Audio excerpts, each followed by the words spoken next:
strengthen, balance. What else is involved in the yogic process? Union, yeah, that's kind of all of it, isn't it? Clearing. Clearing, elimination, yeah, would be the third aspect. Yeah, I haven't got another colour, doesn't matter. Eliminate. Cleanse. Okay. These are the three yogic processes. God. G.O.D, yeah? Rejuvenate, tonify, balance, so, and then eliminate, yeah? Gather yourself, organise yourself, and deliver yourself, or eliminate.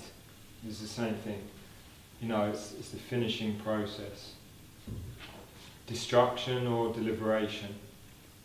Deliver yourself or you're wondering? No? Okay. I was then made that place because I thought you were then asking me something, so I was like trying to... We were both going. Okay.